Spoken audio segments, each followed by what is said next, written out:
Hello and thanks for joining us from our studios in Israel.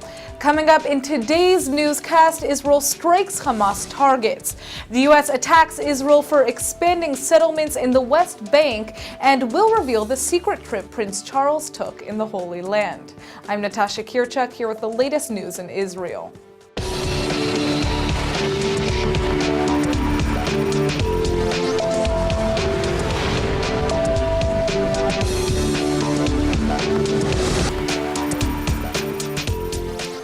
We'd like to open our show today by sending our condolences to the family and friends of Major Ohad Cohen-Nov, an Israeli Air Force pilot who was killed in a tragic crash landing last night while flying his F-16I fighter jet. Cohen was on his way back to the Ramon Air Force Base after taking part in yesterday's airstrikes over the Gaza Strip. Major General Amir Eshel, the Israeli Air Force commander, has ordered a further investigation into the incident. Again, to the friends and family of Major Ohad Cohen-Nov, our thoughts are with you. Israel is striking back at Palestinian militant targets after rockets were fired from the Gaza Strip both yesterday and earlier today. Earlier today, a rocket hit southern Israel, landing in an open area in the Eshkol region. The attack came after another projectile landed in the Israeli town of Sderot yesterday morning, but luckily nobody was seriously hurt. עכשיו הגעתי מהעבודה. בעלי והילד היו בבית. מה הוא מספר לך? הוא נבהל, הוא בא לרוץ ונפל, קיבל מכה ונפל. מה, בדרך לממ"ד? כן, בדרך לממ"ד. והוא לא יכול לרוץ, הוא חולה. The rocket shattered windows in a nearby house and damaged a car, while leaving a small crater in the street. Israel holds Hamas responsible for any rocket fire emanating from the Gaza Strip and has a declared policy of responding militarily to any attack. This time around, Israel has targeted 3 Hamas training camps and a security complex with airstrikes. Hamas and Israel have observed a de facto ceasefire with one another since 2014. But small jihadist cells in the Gaza Strip occasionally fire rockets across the border. In this case, a previously unknown group called the Grandchildren of the Followers of the Prophet is claiming responsibility for the Sderot attack. The group says the attack was carried out in the name of oppressed brothers and sisters under Israeli rule. Shortly after the incident, Israel responded by hitting Hamas targets throughout the Gaza Strip. The spokesman of the terror organization, Sami Abu Zuri, is warning Israel against continuing what he refers to as aggression. There have been sharp words flying out of Washington over the past 24 hours against what the White House says are Israeli plans to build a new settlement in the West Bank.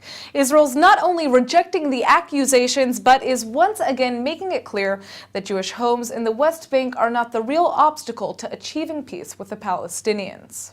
White House Press Secretary John Earnest is accusing Jerusalem of undermining the peace process by building a proposed new settlement. He says a new town would be deep in the West Bank, closer to Jordan than Israel, and link a string of other Jewish outposts that would divide the Palestinian region. The Obama administration spokesman is also noting the decision comes just after the United States signed its $38 billion military assistance package with Israel for the coming decade.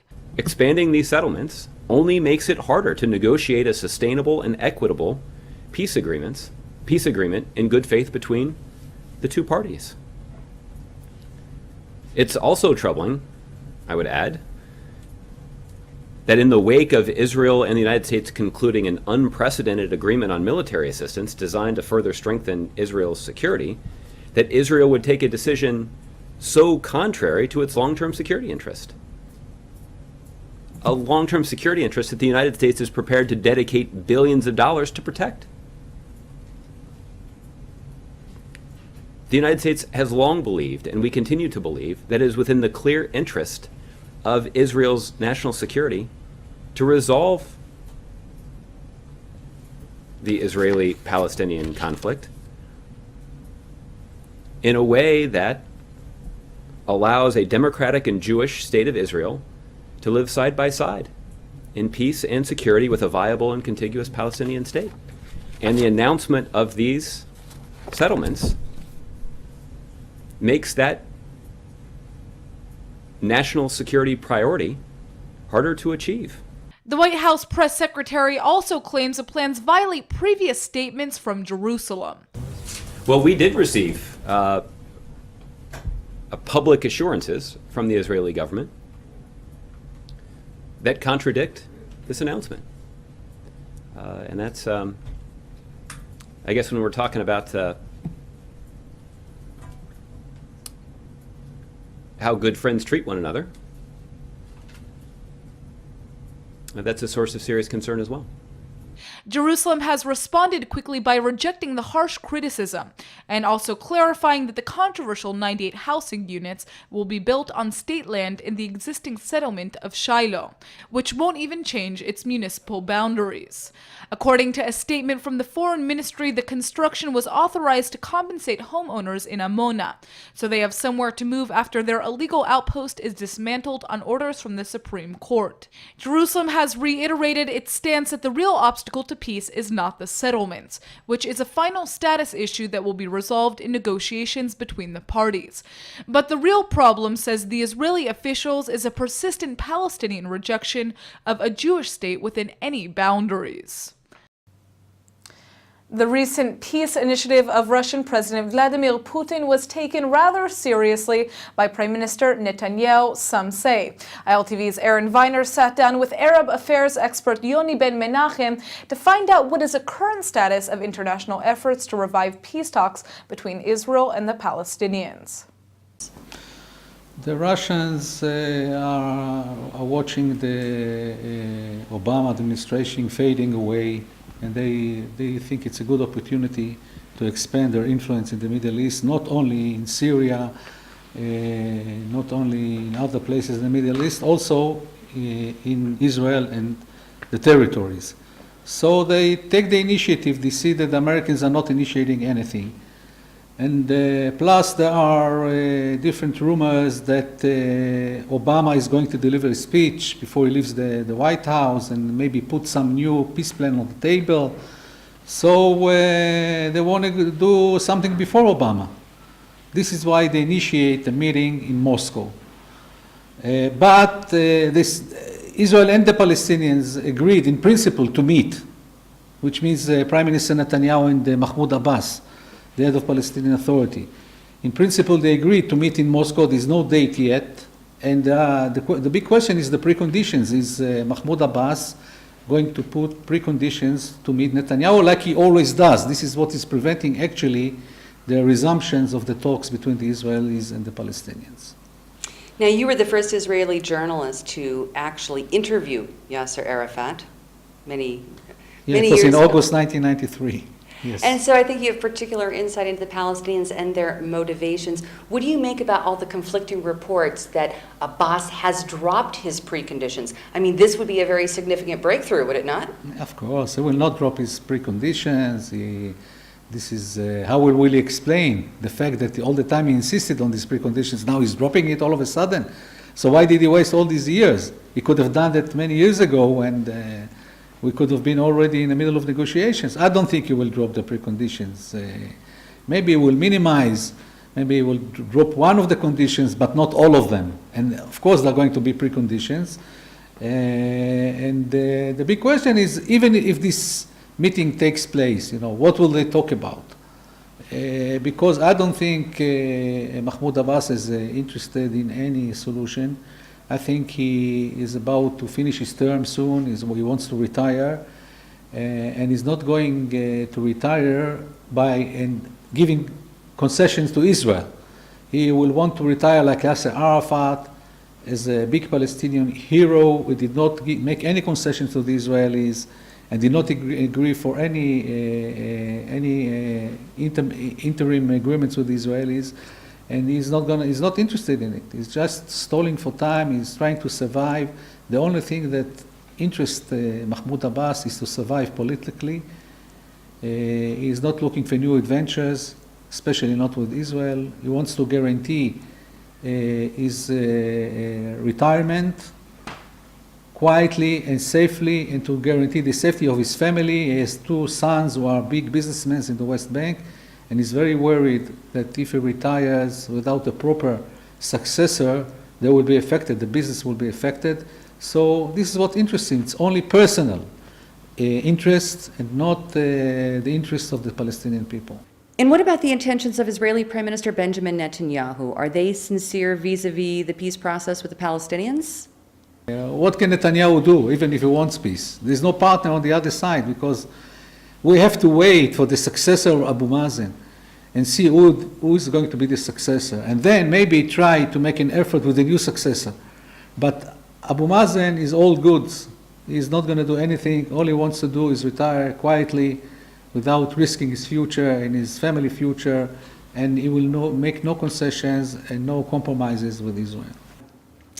In fact, Prime Minister Netanyahu has been working very hard on improving Israel's relationship with the Russians. This past June, he went to the Kremlin. He met with Russian President Vladimir Putin for the fourth time in under a year. But now we're hearing these reports that Mahmoud Abbas may have been a Soviet covert agent in Damascus back in the 1980s. How impartial could Russia be as a mediator in the peace process? Moscow can be a very efficient mediator, and but you need two for tango. Even Putin, the great Putin, cannot force Abu Mazen to make any concession to Israel. So, as I said, Abu Mazen is not interested in any new adventure with Israel. All he wants to do is retire in peace, find the right successor that will guarantee the safety of his family, and just fade away without giving anything to Israel as a big Palestinian hero. So there's no hope from Abu Mazen. The Israeli Navy has just prevented the latest attempt by foreign activists to breach Israel's naval blockade of the Gaza Strip. The Zaytuna Oliva yacht was intercepted yesterday after the 13-member all-female crew ignored multiple warnings to alter course. An Israeli naval battalion then boarded the vessel in international waters, led by female forces to minimize friction with the activists. Israel lawfully imposed a maritime blockade after Hamas seized power of Gaza in 2007 to prevent munitions being smuggled to the terrorist regime. The boat set sail from Barcelona last month without any kind of humanitarian aid in a purely symbolic mission. It was instead escorted to the Israeli port of Ashdod, where the activists were questioned. The move has been predictably condemned by the PLO and Hamas, which are both committed to the destruction of the Jewish state and have fought 3 wars with Israel since 2008.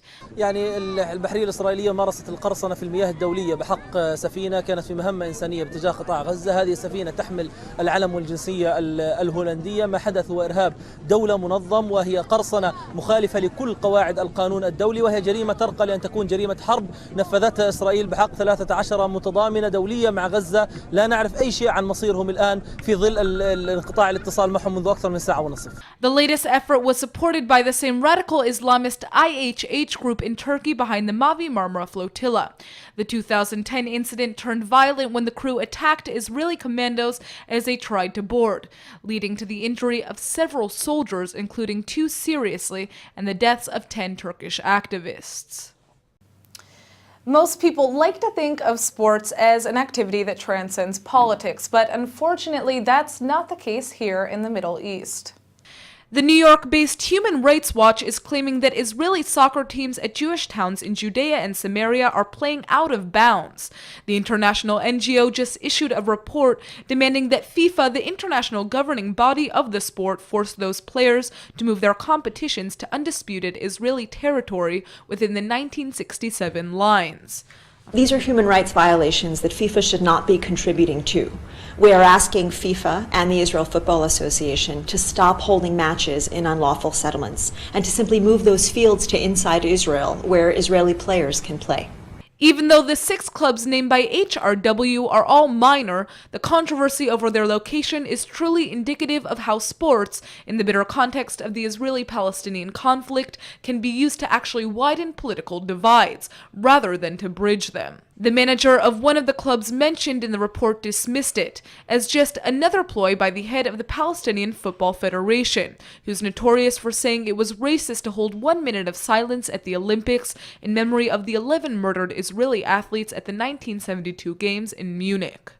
I think that it's just a political issue. It's a trick of the Palestinian Authority and Jibril Rajoub itself. because he discovered that in the political game he lose the game, and he take the very popular game of the football and try to achieve some benefits or some advantages from the football field. Both the Israeli and Palestinian football associations are members of FIFA, and each has the goalposts well in sight. The spokesman for the Israeli Football Association, Shlomi Barzel, insists the land where the matches are held should not be defined as occupied according to agreements between Israel and the Palestinian Authority, but is instead in an area whose eventual status will be determined through negotiations between the two sides, and not by FIFA. אנחנו לא מתעסקים בהגדרות של קרקע כבושה או קרקע לא כבושה. על פי ההסכמים אגב בין ישראל לבין הרשות הפלסטינית, הקרקע לא מוגדרת כקרקע כבושה, אלא כאזור שנמצא במחלוקת וההכרעה לגביו תתקיים במהלך משא ומתן בין שני הצדדים, לא בין שני הצדדים ופיפה, לא בין שני הצדדים וגורם שלישי. נכון להיום ישראל לא הפרה שום דבר בהסכמים האלה. מי שמתקרב להפרה של ההסכמים האלה לדווקא הצד הפלסטיני שמנסה לשבור את הכללים ובאופן מאוד מאוד ציני מנסה להכניס את הפוליטיקה גם לפיפה. אנחנו מאוד מקווים ומאוד מאמינים שנצליח לשכנע את פיפה שזה מגרש שלא כדאי לה להימצא בו. The head of the Palestinian Football Federation, of course, supports the HRW findings, as does a spokesman of the Palestinians Federation. طبعا الاتحاد الفلسطيني لكرة القدم يحيي كافة المؤسسات الدولية الحقوقية من ضمنها مؤسسة هيومن ووتش رايتس وأيضا النواب الأوروبيين البالغ عددهم أكثر من 66 نائبا الذين طالبوا بإيقاف نشاط تلك الأندية المقامة على أراضي محتلة، وذلك بما يتنافى مع لوائح وقوانين الاتحاد الدولي لكرة القدم الفيفا. This is not the first time the Palestinians have taken their battle against Israel to FIFA. Last year, the head of the Palestinian Football Federation lobbied for the association's Congress to bar Israel from international soccer competitions, although he later dropped his bid. For now, it looks like the settlement soccer issue will likely be raised at the next FIFA Council meetings, slated to be held in Zurich on October 13th and 14th. And now a warm welcome to Rabbi Dov Lipman, who will tell us about this week's parasha. Thanks so much for coming in. Great to be here. So tell us about our weekly parasha. So first of all, most importantly, it's my bar mitzvah portion. So it's a happy time, and it's a portion that I know very well. You better know it well. That was your bar mitzvah portion. Absolutely. So we actually have the last two mitzvot of the entire Torah in this week's portion. One is every 7 years to gather the entire Jewish people in Jerusalem, and the king reads the Torah to everybody. So that's one mitzvah. It's called Hakel. And then we also have the mitzvah, and every single Jew, there's a commandment to write their own Torah, and we talk about exactly how that plays out because not everybody can write their own Torah scroll, but those are the two last commandments. And finally, we have Moses making sure that there's continuity. He goes out of his way to make sure that Joshua is clearly the new leader after he passes away. Moses says, I'm about to pass. Joshua is the leader. There's even a dramatic scene where he takes Joshua into the tabernacle with him, showing the people who the clear leader will be after Moses passes away. Wow. Now, speaking of big leaders, we usually translate the weekly parasha to our daily lives and how we can apply it. But, we can almost compare this to a big loss that we faced here in Israel. Shimon Peres passed away not too long ago. What can you say about this portion and how it relates to his passing? So first of all, we could definitely see that Shimon Peres, in the later years of his life, was thinking not just in terms of continuity of leadership, but continuity of Israel. The idea of transferring one of the founding fathers of Israel, who's thinking about high-tech, who's thinking about technology, who in his Paris Center for Peace, they also added an innovation in technology. So he's thinking about what's next. It's not just about the time that he spent here, but it's where does Israel go from here? I think that's part of what Moses is teaching us also. Moses makes sure that Joshua is going to be a leader with strength and with morality and with conviction, and just to be thinking beyond your lifetime to what do we leave behind. There also is the idea, though, of leadership, of wondering, okay, who is the next big leader? Who is the next courageous leader? Who is the person who has a vision for where Israel wants to go? And it's certainly, as Peres has left Israel and left the world, something which I think Israelis are thinking about, because there isn't the appointed one, so to speak, the way Moses did with Joshua, but it's something which is definitely very much on people's minds. Absolutely, understanding that leadership is not just about authority; it's about a future and thinking about the well-being of people beyond your own lifetime and a vision of where we want to go. A vision, absolutely. So, what lesson or message can we learn specifically and apply to our own lives from this week's podcast? So I think if you look at the last two commandments, I think it's very powerful. Number one, hakel, the idea of that God shows as one of the last two commandments, the idea of gathering the entire people together. It says men, women, children, everyone comes to Jerusalem and they hear the king reading the Torah. So number one, we see the importance of unity of the Jewish people, that with all of our disagreements, we have to come together. But you also see that unity was about coming to Jerusalem, that somehow Israel was a focal point and the capital, Jerusalem, of that unity with the Torah, with spirituality as being that focal point. And I think we're starting to see Israel getting that message. We could do even better to realize Torah study, it's not necessarily religious practice, but we have an inheritance of study and of the book, and to make that a part of our lives, that all of us can unify together and study together and share ideas together from our tradition. That's one element for sure, that unity, and unity around the spirituality and the Torah. And the second part, which connects to that, is the last mitzvah, which is everybody to write their own Torah. Not everyone's going to sit down on a parchment and write a Torah, but the commentaries explain that it means that we have to have books and we have to make study a part of our lives. Judaism is not a religion where it's, okay, the rabbi studies, he teaches us, and then we'll just go to him whenever we need to hear something. No, every single person, man, woman, child, every single home should be a place of scholarship where people learn on their own, where people connect to studying on their own. And that's a very important message. We live in a time where information is so quickly accessed online, and how many people are sitting over books and studying the ancient texts. And I think that the message of the Torah is that's the key to Jewish survival, is that we always connect back to those earlier sources, always look back to our roots, and that will enable us to be able to move forward as a people in the future. Absolutely. Yom Kippur is fast approaching. How can we apply this week's parsha to such an important holiday? So certainly, I think, seeing the great leader Moses getting ready for his passing away, preparing for his death, and without, Yom Kippur is a day of atonement, and it's a day which is a solemn day, but it's also a day of celebration, and we all sort of face our mortality. And it's pause for reflection as you see Moses, this great leader, making the rounds to the Jewish people, saying his goodbyes. Let's make sure that we're people who we say everything that we want to say while we're here. We use every single ounce of energy that we have while we're here, as Moses certainly did. That's definitely one message, but then it comes back to the unity message also. All the prayers that we have on the Day of Atonement, Yom Kippur, are in plural. I don't say to God, I sinned. I say, we sinned. And the message throughout the day is we're a people, we're a world. We pray for the Jewish people and for the entire universe, to always remember that it's not just about me, but connecting to the greater population of Israel and the greater population of the world.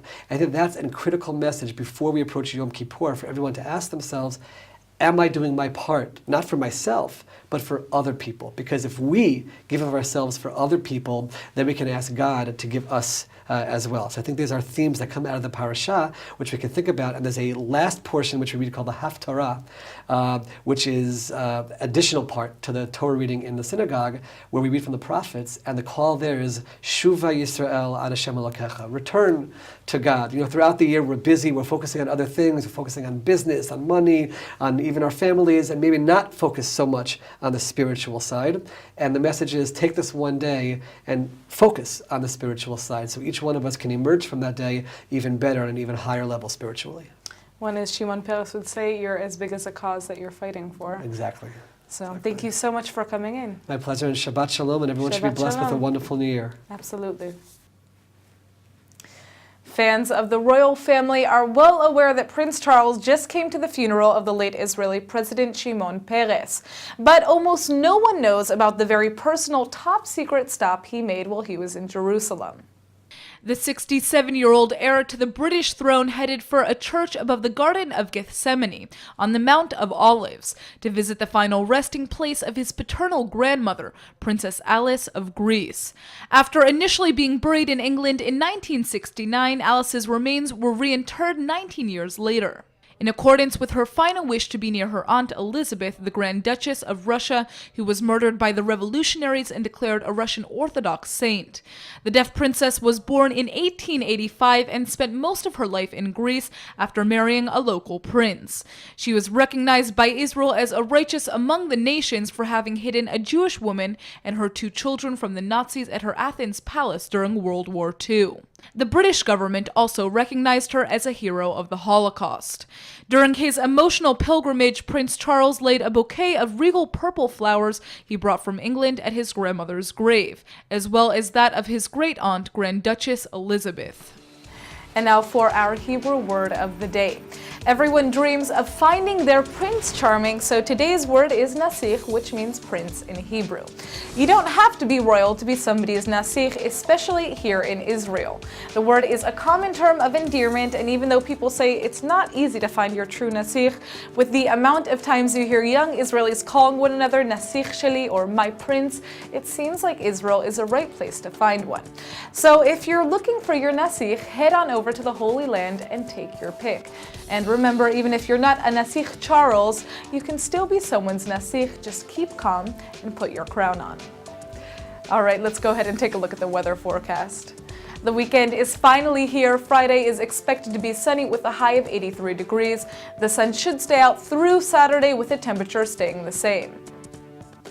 All right, everybody, that's it for today's news. Today's exchange rate is 3.78 shekels to the American dollar.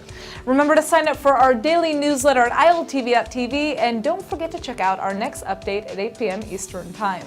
Thanks for watching, and see you tonight.